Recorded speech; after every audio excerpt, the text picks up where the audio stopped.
19 اور 20 سے ہے۔ یا ایھا الذین آمنوا اتقوا اللہ، اے ایمان والو تم اللہ سے ڈرو۔ ولتنظر نفس ما قدمت لغد، اور چاہیے کہ دیکھے ہر انسان اس نے آئندہ کل کے لیے اللہ کے دربار میں کیا بھیجا ہے۔ واتقوا اللہ، تم اللہ سے ڈرو۔ ان اللہ خبیر بما تعملون، یقیناً اللہ تعالیٰ تمہارے ہر عمل پر مطلع ہے۔ ولا تکونوا کالذین نسوا اللہ، ان لوگوں کی مانند مت ہو جاؤ جنہوں نے اللہ کو بھلا دیا۔ فانساہم انفسہم، تو اللہ نے ان سے ان کے نفسوں کو بھلا دیا۔ اولئک ھم الفاسقون، یہی لوگ فاسق لوگ ہیں۔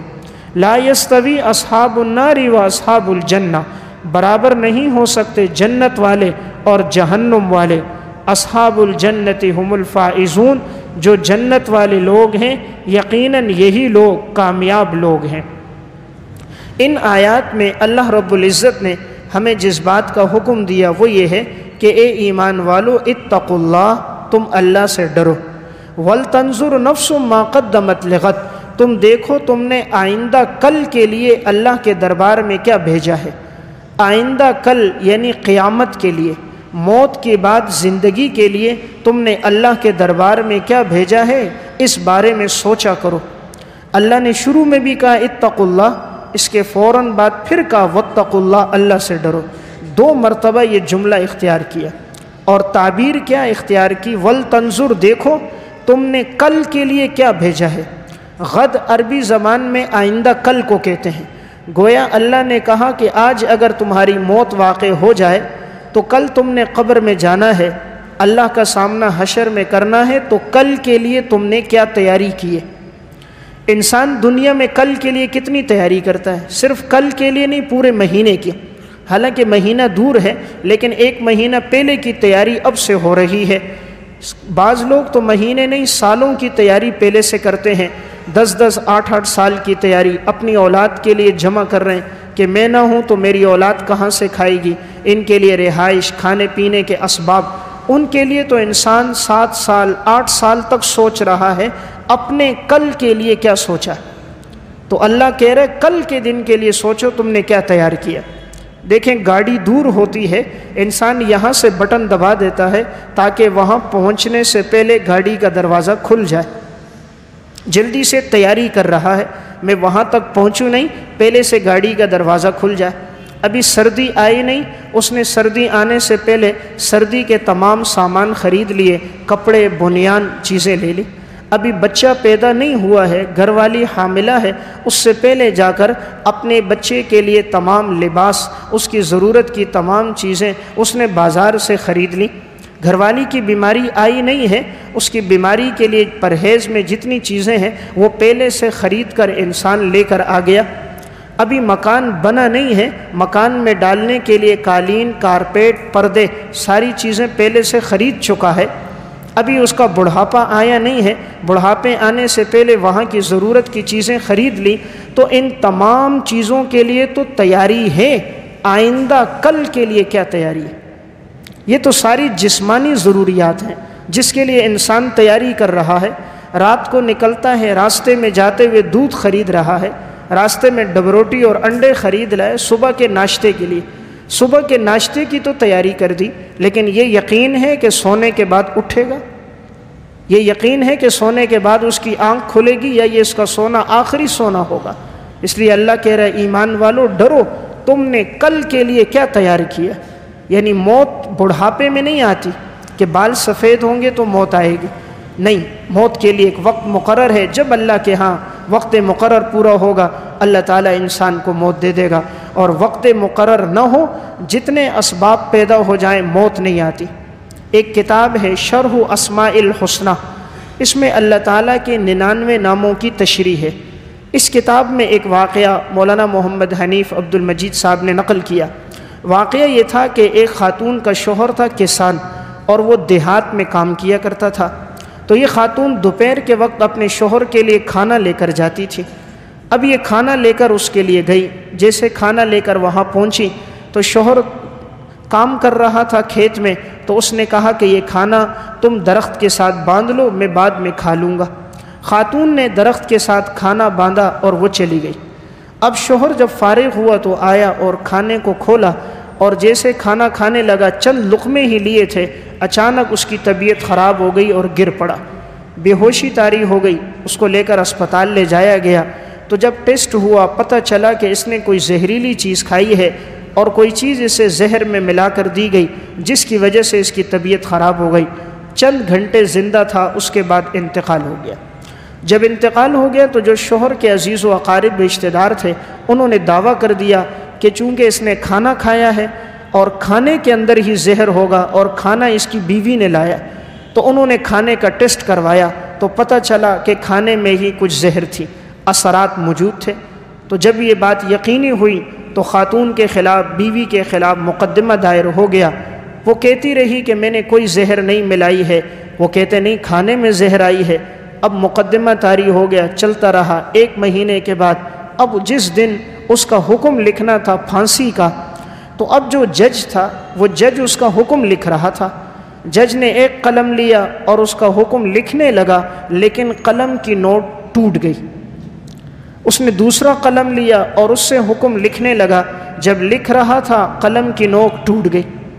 اس نے تیسرا قلم لیا اور اس سے یہ حکم لکھنے لگا، قلم کی نوک پھر ٹوٹ گئی۔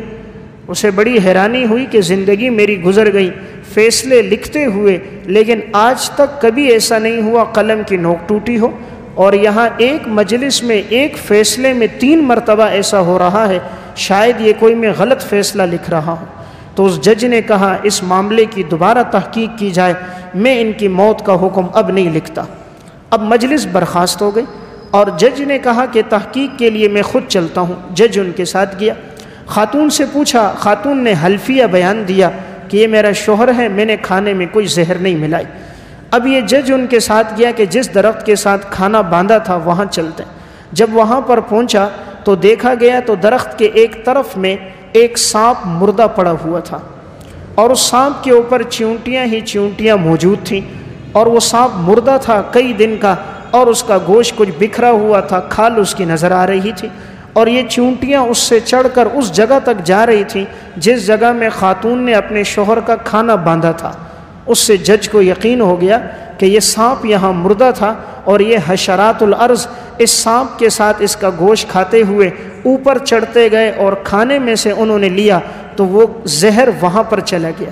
تو زہر جو وہاں گیا تو اس زہر سے ان کے شوہر کا انتقال ہو گیا۔ تو اسے یقین ہو گیا کہ واقعی یہ وجہ بنی ہے، اور اس کی بیوی نے کھانے میں زہر نہیں ملایا۔ تو اس نے حکم جاری کر دیا کہ اس کی بیوی کو بری کر دیا جائے۔ اب دیکھیں، موت جس کے لیے لکھی تھی اس کے لیے تو موت آ گئی۔ شوہر کی موت لکھی تھی، کھانا اس نے لٹکایا ہے درخت پر، ظاہری اسباب کوئی موت کے نہیں تھے، لیکن اس کا وقت مقرر تھا تو موت آ گئی۔ اور گھر والی کا وقت مقرر نہیں ہے، مقدمہ بھی دائر ہو رہا ہے، موت کا فیصلہ لکھنے والا لکھتا ہے، لیکن جب رب کی طرف سے حکم نہیں ہے تو 3 مرتبہ قلم کی نوک ٹوٹ جاتی ہے، اور آخر فیصلہ اس کے بری ہونے کا ہوتا ہے۔ تو قرآن ہمیں یہ ذہن دے رہا ہے، اے ایمان والو، وَلْتَنْظُرْ نَفْسٌ مَا قَدَّمَتْ لِغَدٍ، تم نے آئندہ کل کے لیے کیا تیاری کی ہے تم اس کے بارے میں سوچو۔ وَاتَّقُوا اللَّهَ، اپنے رب سے ڈرو۔ ان اللہ خبیر بما تعملون، یقیناً تم جو بھی عمل کرتے ہو اللہ ہر عمل پر مطلع ہے۔ یعنی انسان کسی اور سے چھپ کر تو کوئی کام کر سکتا ہے کہ کہیں آقا مجھے نہ دیکھے، والد مجھے نہ دیکھے، سرپرست نہ دیکھے، لیکن انسان اپنے رب سے چھپ کر تو کوئی کام نہیں کر سکتا۔ اس لیے اللہ کہہ رہا میں تمہارے ہر عمل پر خبردار ہوں۔ اور عجیب بات ہے، انسان گناہ بھی کرتا ہے لیکن اللہ تعالیٰ 4 چیزوں میں کمی نہیں لاتا۔ گناہ کے باوجود اللہ بندے کی 4 چیزوں کو کم نہیں کرتا۔ نمبر 1، اللہ رزق بند نہیں کرتا، ورنہ انسان گناہ کرے ادھر اللہ رزق بند کر دے کہ رزق میں تمہیں دے رہا ہوں اور تو میری نافرمانی کر رہا ہے۔ آج انسان ایک فیکٹری میں نوکری کرتا ہے، 1 دن 2 دن 3 دن چھٹی کر دے، مالک ناراض ہو کے نکال دیتا ہے کہ ہم تمہیں تنخواہ دے رہے ہیں، حالانکہ وہ مالک 10-15 ہزار دے رہا ہے۔ تو دیکھیں وہ نکال دیتا ہے جس رب کی ہم نے 16 سال 20 سال 30 سال نافرمانی کی، اس نے تو کبھی بھی اپنی بندگی سے ہمیں نہ نکالا، ہمارے رزق کو بند نہ کیا، ہمارے رزق کو بند نہیں کیا۔ نمبر 2، جب انسان گناہ کرتا ہے دوسری چیز اللہ باقی رکھتا ہے، انسان کے حواس فوراً نہیں چھینتا۔ ایسا نہیں کہ بدنظری کرے تو آنکھوں کی نظر لے لے، گانا سنے تو کانوں کی شنوائی کھینچ لے، حرام کھائے تو اللہ معدے کی طاقت کو سلب کر دے، زنا کرے تو اللہ طاقت مردانہ ختم کر دے۔ نہیں، اللہ نہیں کرتا، تمام حواس اللہ باقی رکھتا ہے۔ اور دنیا میں اگر کوئی آدمی دوسرے کو کچھ معاوضہ دے اور وہ اس کے برخلاف کرے تو وہ اس سے لے لیتا ہے۔ گاڑی دی اس کو کہ میرے لیے کام کرو، لیکن وہ نہیں کرتا، سہولیات لے لیتے ہیں۔ گھر دیا، مکان دیا، ہمارے ساتھ چلو، وہ نہیں چلتا، نہیں مانتا، سہولیات سلب ہو جاتی ہیں، اللہ سلب نہیں کرتا۔ نمبر 3، تیسری چیز جو اللہ دیتا ہے وہ اللہ کائنات کی ہر چیز سے فائدہ لینے کو ختم نہیں کرتا۔ سورج کی روشنی سے، چاند کی رانائی سے، ستاروں کی جگمگاہٹ سے، پانی سے، تمام چیزوں سے انسان فائدہ لیتا ہے، اللہ فائدے کو ختم نہیں کرتا۔ اور نمبر 4، اللہ فوراً سزا نہیں دیتا، ورنہ انسان جو گناہ کرے اللہ قادر ہے فوراً سزا دے دے، لیکن اللہ ہر گناہ کے ساتھ یہ 4 چیزیں رکھتا ہے تاکہ بندہ لوٹ کر آئے۔ تو اے ایمان والو، تقوی اختیار کرو، یعنی ہر موقع پر تمہارے دل میں اللہ کا ڈر ہو۔ حضرت عمر رضی اللہ تعالیٰ عنہ، یہ واقعہ موطا مالک میں ہے، حضرت عمر کے پاس ایک شخص دودھ لے کر آیا، حضرت عمر رضی اللہ تعالیٰ عنہ نے اس سے دودھ لیا، فرمایا حضرت میں آپ کے لیے لایا ہوں۔ حضرت عمر نے دودھ لیا اور صرف ایک گھونٹ پیا تو فوراً اپنے منہ سے پیالہ ہٹا دیا اور کہا تم یہ دودھ کہاں سے لے کر آئے ہو؟ مجھے اس کا ذائقہ کچھ عجیب سا لگتا ہے۔ انہوں نے فرمایا کہ حضرت جنگل میں اونٹ چر رہے تھے، بیت المال کے اونٹ تھے، انہی میں اونٹنیاں تھیں، تو میں نے ان میں سے ایک اونٹنی کا دودھ نکالا تو میں نے سوچا امیر المومنین کو پلا دوں۔ فرمایا یہ دودھ پینا تو ہمارے لیے حلال نہیں ہے، یہ تو رعایا کا حق ہے، ہمارا حق نہیں ہے، یہ تو رعایا کا حق ہے، یہ اونٹنیاں بیت المال کی اونٹنیاں ہیں، تم میرے لیے کیوں لے کر آئے؟ تو حضرت عمر نے منہ میں انگلی ڈالی، جو ایک گھونٹ پیا تھا اسے باہر نکال دیا، اور بقیہ دودھ آپ نے کہا بیت المال میں جمع کرو، وہاں کے مستحقین کو پلاؤ۔ اتنا تقوی تھا ان لوگوں میں، اتنی احتیاط تھی۔ جب زندگی میں تقوی ہوتا ہے، انسان حرام سے بچتا ہے تو زبان پہ لقمہ رکھتا ہے، زبان بتاتی ہے حرام ہے، معدہ بتاتا ہے تم حرام کھا رہے ہو، دماغ بتاتا ہے کہ تم نے جو لقمہ ڈالا ہے یہ حلال کا نہیں۔ چونکہ ہم حرام کھاتے کھاتے زندگی گزر گئی، مشتبہ لقموں میں عمر گزر گئی، اس لیے حلال اور حرام کی تمیز نہیں ہے، ورنہ انسان کی زبان، انسان کا معدہ جب لقمہ رکھتا ہے وہ بتا دیتا ہے کہ اس کے اندر اثرات اور نورانیت کتنی ہے، روحانیت کتنی ہے، اور ظلمت اور اندھیرا کتنا ہے۔ مولانا مظفر حسین کاندیلوی رحمہ اللہ بڑے نیک اللہ والے انسان تھے، ان کا معدہ ایسا تھا کہ حرام چیز کو قبول نہیں کرتا تھا، ساری زندگی اپنے ہاتھ سے کمائی خالص حلال کھایا، نہ ملا تو فاقہ کیا، تو اس لیے یہ لقمہ منہ میں رکھتے، اگر خدا نخواستہ مشتبہ ہوتا فوراً اس کو الٹی ہو جاتی تھی، معدہ قبول نہیں کرتا تھا۔ ہمارے معدے کیوں قبول کر رہے ہیں؟ اس لیے کہ وہ حرام کے عادی بن گئے۔ اگر ہم حلال کے عادی بناتے تو ہمارا معدہ اور ہماری زبان پہ بھی وہی اثرات ہوتے جو سلف کے ہیں۔ تو قرآن شروع میں بھی کہہ رہے آمنوا اتقوا اللہ، ایمان والو ڈرو، آگے بھی کہہ رہا ہے واتقوا اللہ، اللہ سے ڈرو۔ تو زندگی میں جب تقوی آ جائے تو انسان ہر گناہ سے بچ جاتا ہے، اس لیے اللہ بار بار اس کا حکم دے رہا ہے۔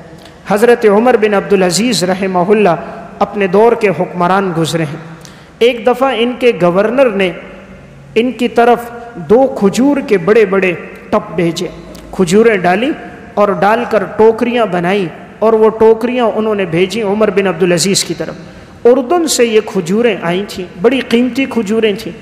جب حضرت عمر بن عبدالعزیز کے پاس پہنچی، کہا کس نے بھیجی ہیں؟ کہا جی آپ کے گورنر نے بھیجی۔ کہا گورنر نے کس میں رکھ کر بھیجی ہیں؟ کہا وہاں سے جو ڈاک کی سواریاں آتی ہیں، اس دور میں ڈاک سواریوں پہ جاتی تھی، گھوڑوں پہ، گدھوں پہ، تو کہا جو سواریاں آتی ہیں ان سواریوں پر انہوں نے کھجوریں رکھ کر آپ کے لیے ہدیے میں بھیجی۔ عمر بن عبدالعزیز نے فرمایا کہ سواریاں بیت المال کی تھیں، اور بیت المال کی سواریوں پر میرے ہدیے کی کھجوریں کیوں بھیجی گئیں؟ اس لیے کہ وہ تو میری سواری نہیں تھی، وہ تو رعایا کی سواری تھی۔ کہا جاؤ ان کھجوروں کو فروخت کرو، اور جو ان کی قیمت بنے اس قیمت کو لو اور یہ جو بیت المال کی سواریاں ہیں ان کے چارے میں استعمال کرو، کیونکہ اتنے دور سے یہ اٹھا کے لائی ہیں، انہوں نے راستے میں چارہ بھی کھایا ہے، وہ بیت المال کا ہے، لہٰذا کھجوروں کی رقم بیت المال کی سواریوں کے چارے میں استعمال کر دو۔ عمر بن عبدالعزیز کا بھتیجا وہاں کھڑا تھا تو کہنے لگا کہ حضرت میں اس کی قیمت پوچھ لیتا ہوں۔ بازار میں گئے، پوچھا 2 ٹوکریوں کی کیا قیمت ہے؟ تو کسی نے بتایا کہ حضرت 14 درہم بنتی ہے دونوں کی قیمت۔ تو انہوں نے 14 درہم لیے اور 14 درہم بیت المال میں جمع کروا دیے۔ جمع کروانے کے بعد عمر بن عبدالعزیز سے کہا حضرت اب یہ میری طرف سے آپ کے لیے ہدیہ ہے، قبول کرو، اس کی رقم میں نے بیت المال میں جمع کرا دی ہے۔ تو عمر بن عبدالعزیز نے اس کے بعد وہ ہدیہ قبول کیا اور وہ بھی تھوڑا سا خود لیا، بقیہ فقراء میں تقسیم کر دیا۔ یہ ہے ایمان والے جو اللہ سے ڈرنے والے ہیں، جنہیں اپنے کل کی فکر ہے۔ وَلْتَنْظُرْ نَفْسٌ مَا قَدَّمَتْ لِغَدٍ، آئندہ کل کے بارے میں جو اللہ سے ڈرتے ہیں۔ کتنے محتاط لوگ تھے، اگر اس سواری پر ان کی کھجوریں آ گئی تو بھلا کیا حرج کی بات تھی؟ وہ بھی تو مملکت کے امیر المومنین تھے، مملکت کے فیصلے کرتے تھے، لیکن اتنی محتاط ہو کر زندگی گزاری۔ تبھی تو جب قبر میں رکھا گیا تو ساری قبر سے مشک اور عنبر کی خوشبو آنے لگ گئی، اور ایک پرچہ لہراتا ہوا ان کے کفن پہ گرا، اس پہ لکھا تھا بسم اللہ الرحمن الرحیم براءۃ من اللہ من عمر ابن عبدالعزیز من النار، شروع اللہ کے نام سے جو بڑا مہربان نہایت رحم کرنے والا ہے، ہم نے عمر بن عبدالعزیز کو جہنم سے بری کر دیا۔ وہ اللہ نے جنت کا سرٹیفکیٹ دنیا میں ویسے نہیں دیا، ان لوگوں کی زندگی تقوی میں گزری تھی۔ تو ہمیں اس درس میں اللہ یہ مخاطب کر کے کہہ رہا ہے اے ایمان والو وَلْتَنْظُرْ نَفْسٌ مَا قَدَّمَتْ لِغَدٍ، تم نے آئندہ کل کے لیے کیا تیاری کی ہے، تم اس بارے میں سوچو۔ اللہ نہ کرے موت آ جائے تو ہماری کل کے لیے کیا تیاری ہے۔ اس لیے سامان 100 برس کا، پل کی خبر کوئی نہیں، کوئی معلوم نہیں آئندہ کل تک کون حیات ہے کون نہیں ہے۔ تو دانا اور سمجھدار وہی ہے جو اپنے قبر کی اور آخرت کی تیاری کر دے۔ اسی لیے حضرت عثمان رضی اللہ تعالیٰ عنہ سنن ترمذی میں ہے، جب قبرستان سے گزرتے ہر قبر پر آتے تو رونے لگ جاتے اور ان کی داڑھی مبارک آنسوؤں میں بھیگ جاتی۔ کسی نے پوچھا کہ ہم نے آپ کو کسی موقع پر اتنا روتا نہیں دیکھا جتنا قبر پہ روتا دیکھا ہے۔ تو حضرت عثمان نے فرمایا میں نے حضور سے سنا ہے القبر اول منزل من منازل الآخرہ، قبر آخرت کے مقام مرتبوں میں سب سے پہلا درجہ ہے۔ فَإِن نَجَا مِنْهُ فَمَا بَعْدَهُ أَيْسَرُ مِنْهُ، جس کو قبر سے نجات مل گئی آخرت کی تمام منازل آسان ہیں۔ وَإِن لَمْ يَنْجُ مِنْهُ فَمَا بَعْدَهُ أَشَدُّ مِنْهُ، جسے یہاں سے نجات نہ ملی اس کے لیے آخرت کے سارے منازل بہت مشکل ہیں۔ تو عقل مند وہی ہے جس نے اپنے قبر کی اور آئندہ کل کی تیاری کی ہے۔ تیاری کی ہے تو عقل مند ہے، اور اگر تقوی کی زندگی پہ نہیں چلا تو وہ شخص بے وقوف ہے۔ میں آخری ایک واقعہ عرض کروں، علامہ دمیری رحمۃ اللہ علیہ کی کتاب حیات الحیوان، اس میں انہوں نے سمک کی تشریح میں واقعہ لکھا۔ سمک عربی زبان میں مچھلی کو کہتے ہیں۔ اس میں انہوں نے لکھا کہ ایک بچی جس کی عمر 11 سے 12 سال تھی، وہ اپنے والد کے ساتھ گئی۔ والد مچھلیاں پکڑتا تھا اور انہی مچھلیوں کو بیچ کر اس کا گزر بسر ہوتا تھا۔ تو ایک موقع پر والد نے اپنی بیٹی کو یہ بات بیان کی تھی کہ بیٹی یہ جو مچھلی ہے یہ اس وقت تک جال میں نہیں پھنستی جب تک یہ اللہ کے ذکر سے غافل نہیں ہوتی، جب یہ اللہ کے ذکر سے غافل ہو جاتی ہے تو یہ جال میں پھنستی۔ کسی موقع پر انہوں نے اپنی بیٹی کو یہ روایت بیان کی تھی۔ تو ایک دفعہ جو اپنی بیٹی کو ساتھ لے کر گیا تو یہ مچھلیاں پکڑتا، جو مچھلی پکڑتا تو اپنی بیٹی کو دیتا کہ یہ اپنے پاس محفوظ کرو۔ مچھلیاں پکڑتا گیا، بیٹی کو دیتا گیا۔ جب کافی دیر گزر گئی تو اپنی بیٹی سے کہا کتنی مچھلیاں جمع ہو گئی۔ بیٹی کے پاس جب گیا تو دیکھا کوئی مچھلی موجود نہیں۔ کہا میں نے اتنی مچھلیاں تمہیں پکڑ کر دی، تم نے کہاں ڈال دی؟ بیٹی نے کہا جو آپ نے پکڑ کے دی وہ میں نے دوبارہ سمندر میں ڈال دی۔ کہا بھئی کیوں ڈال دی؟ کہا میں نے آپ سے یہ بات سنی تھی کہ مچھلی اس وقت تک جال میں نہیں آتی جب تک وہ اللہ کے ذکر سے غافل نہ ہو جائے۔ تو کہا ابا جان ہم کیوں اس کا گوشت کھائیں جو اللہ کے ذکر سے غافل ہے؟ باپ پر یہ بات لگی اور ایسی لگی وہ فوراً ہی اٹھا اور اس کام کو چھوڑا اور پھر زندگی دین میں گزاری۔ تو یہ وہ لوگ تھے جو دانا اور سمجھدار تھے، جنہوں نے اپنی آخرت کی تیاری کی۔ یہ مطلب نہیں کہ مچھلی کا گوشت حرام ہے، شریعت نے اس کی اجازت دی ہے، لیکن ایک جملہ جو انہوں نے بیٹی سے کہا اور بیٹی نے اس موقع پر جو انہیں تنبیہ کی تو یہ بات ان کے دل پہ لگی اور اپنی زندگی صوم و صلات پہ گزاری۔ تو عقل مند وہ ہیں وَلْتَنْظُرْ نَفْسٌ مَا قَدَّمَتْ لِغَدٍ، جو آئندہ کل کی تیاری کرے۔ تو اللہ ہم میں سے ہر ایک کو آئندہ کل کی تیاری کرنے کی توفیق عطا فرمائے۔ وآخر دعوانا الحمدللہ رب العالمین۔